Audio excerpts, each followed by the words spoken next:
जी Sam class हमने reading की, half reading की है। बाकी जो हाफ़ रीडिंग रह गई है वो हम नेक्स्ट लेक्चर में करेंगे।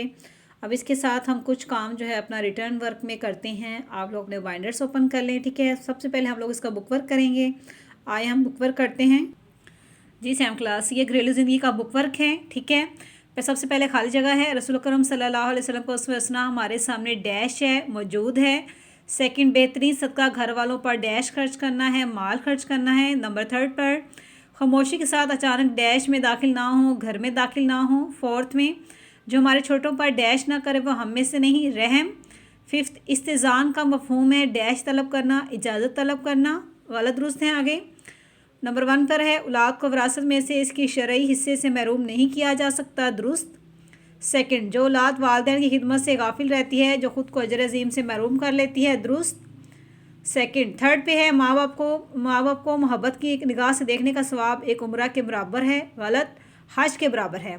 अपने घर में दाखिल होते वक्त इजाज़त लेना गैर ज़रूरी है, ये गलत है, क्योंकि जो दुरुस्त है हमें इजाज़त लेनी चाहिए। फिफ्थ पर है वालिदैन को उफ तक ना कहो, दुरुस्त। MCQs हैं। नंबर 1 पर है बेहतरीन शख्स वो है जो अच्छा है अपने अहलो याल के लिए, दोस्तों के लिए, अहले महल्ला के लिए। आंसर क्या हुआ?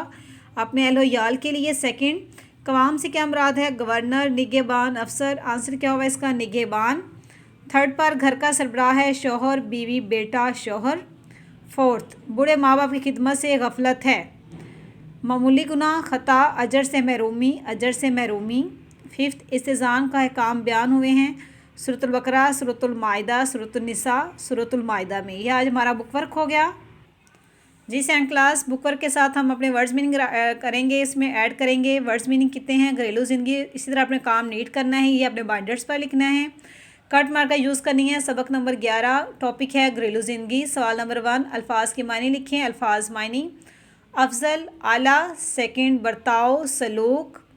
थर्ड पर है तावन, मदद। फोर्थ, दिलजोई, तसल्ली देना। फिफ्थ पे है बिशारत, खुशखबरी। ये 5 वर्ड्स मीनिंग है, ये भी आप साथ ऐड कर लें, ठीक है।